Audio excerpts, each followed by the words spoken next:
Assalamualaikum warahmatullahi wabarakatuh semuanya. Bagaimana kabar kalian hari ini? Semoga sehat ya. Hari ini sebelum memulai pembelajaran, mari kita membaca basmalah terlebih dahulu agar pembelajaran hari ini bisa berjalan dengan lancar. Bismillahirrahmanirrahim. Nah, adik-adikku sebelumnya kita sudah pernah bertemu ya. Masih ingat tidak dengan nama kakak? Nama kakak yaitu Kak Mita atau bisa dipanggil Bu Mita juga boleh. Hari ini kita akan melakukan pembelajaran secara daring dan hari ini kita akan belajar yaitu tema 4, subtema 1, pembelajaran 1. Sudah siap adik-adik? Siap ya? Nah, hari ini kita memiliki tujuan pembelajaran dari muatan IPA yang pertama yaitu menyebutkan pentingnya keseimbangan alam dan kelestarian sumber daya alam dengan baik. Yang kedua, menunjukkan dampak kegiatan menjaga keseimbangan alam. Yang ketiga, memberikan contoh dari upaya pelestarian sumber daya alam dengan benar. Kemudian yang keempat, mampu mengimplementasikan contoh upaya pelestarian sumber daya alam dengan baik. Yang kemudian di muatan pembelajaran IPS yaitu siswa diharapkan mampu membedakan jenis pekerjaan sesuai dengan karakter lingkungan. Yang kedua, mampu membandingkan jenis pekerjaan dalam suatu kegiatan ekonomi menggunakan tabel. Yang ketiga, mampu menganalisis pekerjaan dalam suatu kegiatan ekonomi dengan tepat. Dan yang terakhir, diharapkan siswa mampu melaporkan jenis pekerjaan berdasarkan tempat tinggal penduduk dalam bentuk tulisan secara lengkap. Nah, sebelumnya mari kita membaca teks berikut ini ya. Judulnya Tempat Hidup Tanaman Teh. Teh merupakan minuman yang banyak dikonsumsi oleh masyarakat di berbagai belahan dunia. Di Indonesia, tanaman teh tumbuh subur di wilayah pegunungan yang berudara sejuk. Teh merupakan salah satu tanaman yang tumbuh di daerah dengan ketinggian antara 200 sampai dengan 2000 meter di atas permukaan laut. Tanaman teh dapat tumbuh dengan baik di daerah dengan suhu antara 14 derajat sampai 25 derajat Celcius yang cukup mendapat curah hujan karena tanaman teh tidak tahan terhadap kekeringan. Curah hujan sangat dibutuhkan untuk menjaga perakaran tanaman teh. Di Indonesia, perkebunan teh tersebar di beberapa wilayah pegunungan di Pulau Jawa dan Sumatera. Kedua pulau tersebut sangat mendukung pertumbuhan teh karena tanahnya sangat subur. Beberapa daerah perkebunan teh di Pulau Jawa antara lain di Ciwidey dan Bogor, Jawa Barat, dan Brebes dan Wonosobo di Jawa Tengah, dan juga Malang di Jawa Timur. Adapun perkebunan teh di Pulau Sumatera antara lain di Simalungun atau Sumatera Utara dan juga Kerinci di Jambi. Pohon teh juga berfungsi untuk mencegah terjadinya erosi. Tanaman teh yang ditanam berjajar rapi dengan jarak 1 meter dapat menahan derasnya aliran air, sehingga tanah tidak terkikis terbawa air. Jadi, selain berfungsi sebagai bahan minuman, teh juga berfungsi untuk menjaga lingkungan. Gitu ya anak-anak. Nah, dari tes tadi apa? Maka apa tadi fungsi dari teh? Fungsi dari teh yaitu selain sebagai bahan minuman, teh berfungsi juga untuk menjaga lingkungan karena tanaman teh tadi ditanam secara berjajar rapi dengan jarak 1 meter tadi yang bisa menahan derasnya aliran air. Nah, derasnya aliran air tadi sehingga tanahnya itu tidak terkikis terbawa air. Jadi akhirnya tidak dapat atau mencegah yang namanya terjadinya erosi. Gitu ya. Sekarang jadi adik-adik udah tahu kalau ternyata teh itu tidak hanya berfungsi sebagai bahan minuman saja, tapi juga sebagai menjaga pelestarian alam. Selanjutnya, pelestarian sumber daya alam itu juga disebut dengan kelestarian lingkungan atau menjaga kelestarian lingkungan disebut juga pelestarian sumber daya alam. Sudah tahu ya sekarang persamaannya. Nah, kalau begitu kira-kira dampak positif dari pelestarian alam atau dampak positif dari menjaga kelestarian alam ini apa saja? Siapa yang bisa? Nah, contohnya yang pertama, dampak positifnya adalah mencegah pemanasan global. Nah, dari mencegah pemanasan global, maka juga akhirnya mencegah bumi kita ini terhindar dari adanya bencana alam, karena kita bisa menjaga pelestarian alam itu sendiri. Nah, selanjutnya, contoh lain dari upaya pelestarian alam. Kalau tadi dari membaca teks mengenai perkebunan teh, upaya pelestarian alam dengan cara menanam teh dengan jarak 1 meter agar tidak terkikis tanahnya, itu kan termasuk dari contoh upaya pelestarian alam. Nah, sekarang contoh lain dari upaya pelestarian alam itu apa saja sih? Nah, dari gambar 2 di atas, yang pertama itu adalah gambar dari adanya kebun binatang. Siapa yang pernah ke kebun binatang? Pasti semuanya sudah pernah ya? Atau mungkin yang belum, mungkin bisa liburan kali ini bisa mengajak orang tuanya beserta saudaranya untuk ke kebun binatang.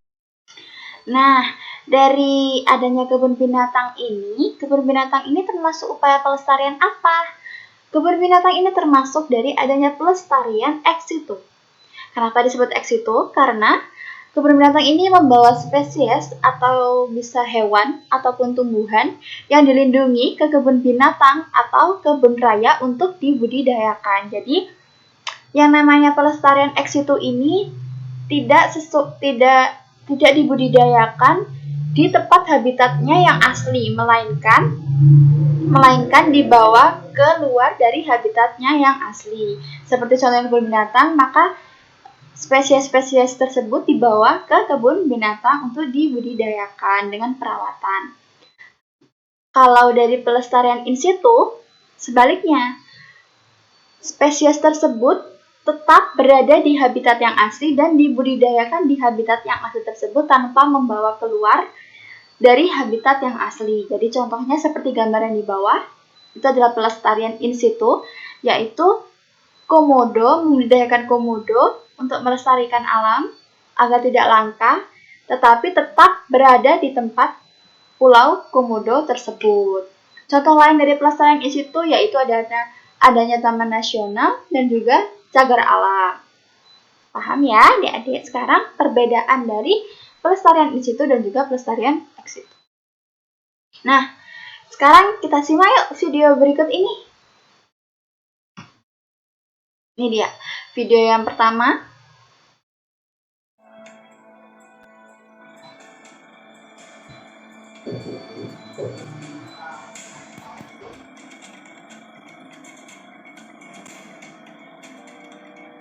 Saria merupakan desa yang dikenal akan kelihayan para nelayannya dalam menangkap ikan.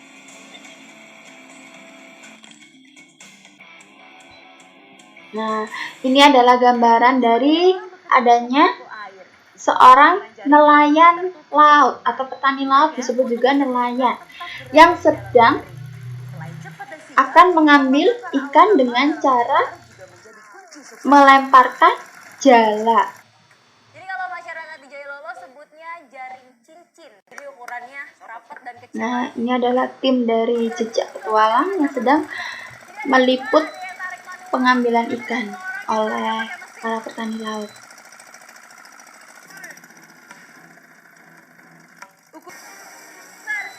Nah, itu sudah ikan-ikannya sudah terkumpul di jala. Jadi kadang petani laut ini atau nelayan, mereka mencari ikan bisa juga di malam hari, bisa juga di siang hari seperti ini. Kadang mereka mencari ikan tergantung dari cuaca dan kondisi pada saat itu. Jika memungkinkan, maka mereka akan mencari. Nah, itu pekerjaan apakah yang dilakukan oleh mereka? Kira-kira pekerjaan mereka adalah nelayan, yang mana melalui dengan proses yang pertama tadi adalah melemparkan jala, kemudian yang bertugas melemparkan jala ini harus ada satu orang yang berada di atas, karena jalanya sangat besar dan agar bisa terlempar dengan sangat jauh, maka yang melempar harus ada berada di atas. Kemudian kalau sudah, nelayan yang lain akan berenang, ya kan tadi berenang untuk membeberkan jalannya.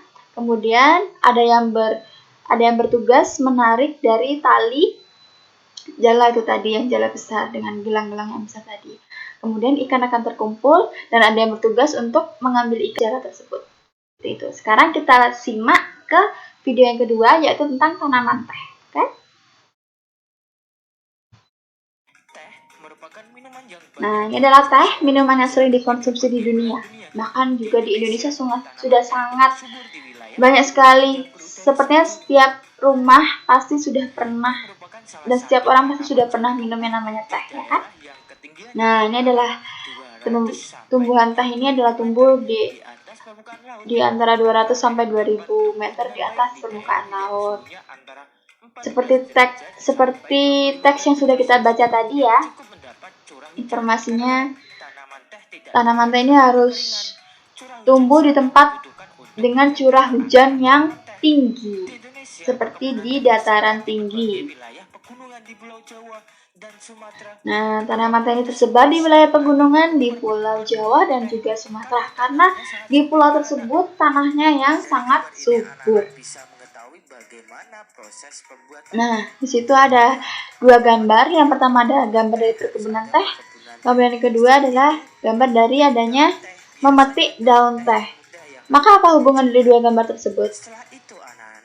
Nah, ini adalah lanjutannya. Setelah memetik daun teh, ada gambar adalah mengolah daun teh. Kemudian yang terakhir ialah pengemasan teh. Itu adalah termasuk dari proses adanya pekerjaan seorang pembuat teh atau pabrik teh. Yang pertama tadi adalah mengambil daun teh, kemudian mengolahnya, dan kemudian pengemasan untuk bisa menjadi kemasan teh dan dikirim ke pabrik agar sampai kepada konsumen atau pembeli. Jadi rutenya adalah dari produsen, kemudian ke konsumen, kemudian ke distributor yang lain. Seperti itu.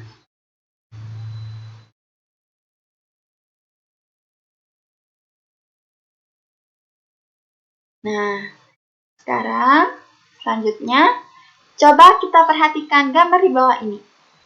Di situ ada 3 gambar. Yang pertama, gambar mengenai petani yang sedang bercocok tanam di sawah. Dan yang kedua adalah seorang dokter. Dan yang ketiga, nelayan yang sudah kita lihat videonya sebelumnya ya. Nah, di bawahnya ada 4 tabel. Yang pertama jenis pekerjaan, yang kedua tempat, yang ketiga waktu, dan yang terakhir deskripsi kegiatan. Sekarang kakak minta adik-adik bisa menuliskan di bukunya tabel seperti ini. Ada jenis pekerjaan, tempat, waktu, dan deskripsi kegiatan sesuai dengan gambar yang sudah tertera di atas. Contohnya yang pertama, dari gambar pertama yaitu adalah contoh jenis pekerjaan petani. Tempatnya di mana petani itu? Di dataran rendah atau di sawah. Kemudian, waktunya kapan sih petani itu melakukan pekerjaannya untuk bercocok tanam? Yaitu pagi sampai siang hari.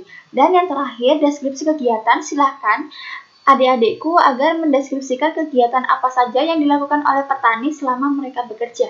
Seperti contohnya yang pertama, mereka ialah menanam padi. Kemudian petani tersebut tidak hanya menanam padi, petani juga akan menghasilkan beras. Yang mana beras ini agar dapat dijual dan nantinya bisa sebagai bahan pokok pangannya masyarakat. Seperti itu ya. Silakan dilanjutkan mengenai gambar dokter dan juga pekerjaan apa sebelahnya?